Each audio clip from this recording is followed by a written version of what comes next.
Over the years, I've tried to make bread baking as simple as I can, and now I think I found the ultimate. 4 ingredients, 2 of which are water and salt. The other 2, whole wheat flour and olive oil. You can't get more minimalist than that. Start a pan. Throw in some olive oil, a couple tablespoons, maybe, let's say, 2.5. This is a bread made more from a batter than from a dough. So you want to incorporate some olive oil so you get some more flavor in there and you get a bit of a crust. You can do the whole thing on top of the stove if you're willing to flip it, which I'll show you later. But anyway, preheat the olive oil, about a cup of whole wheat flour. You can use any flour you want, and what's really nice is a combination of whole wheat and cornmeal, but we're trying to do the 2 ingredient thing here. The salt, half a teaspoon or so. Mix those together. I'm trying to make this as complicated as I can.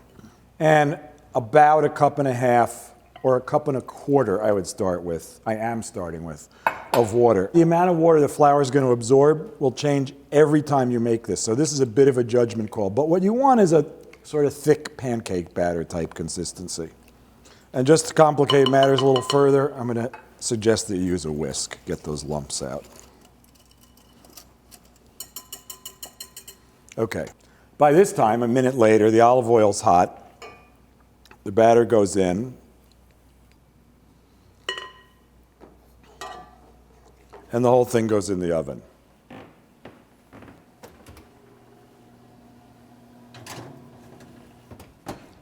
Now, if there's a downside, it's that takes 45 minutes, even an hour sometimes. If you use a smaller pan, it'll take a little longer. If you use a bigger pan, it's flatter, get more crust, a little less moist interior, and the cooking time will be shorter. If that's too simple for you, let me show you this. Same bowl, same pan, same olive oil, same whole wheat flour, same salt. Coconut milk. Light coconut milk.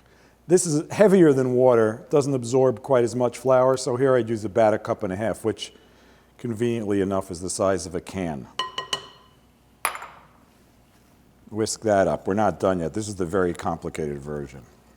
In this turbocharged version, we're going to put curried cauliflower. Chop it up, roast it with some oil in the oven till it's tender, stir in some curry powder. That's it. Cool it off. You can do that the day before. The recipe is on the website, nytimes.com/Bittman. Stir that in. You see this looks completely different, but it's because basically you're gooping it up, shall we say, with the batter. It's not just plain batter. An hour from now, we're going to have cauliflower flatbread. As I said, you could use almost any flour you want. The consistent things are the amount of flour and the cooking technique.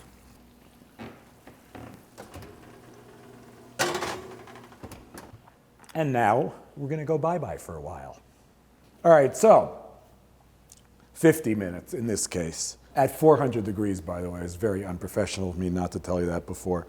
You can feel that it's done when you can tell there's sort of no batter inside. It's all cooked through. It feels like bread.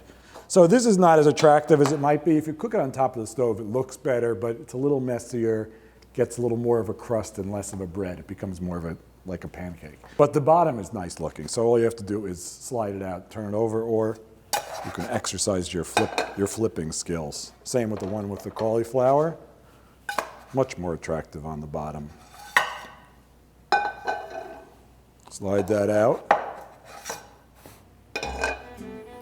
I want them both. Oh.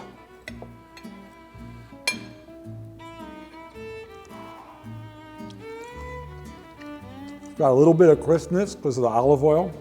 A very nice crumb. Has great flavor.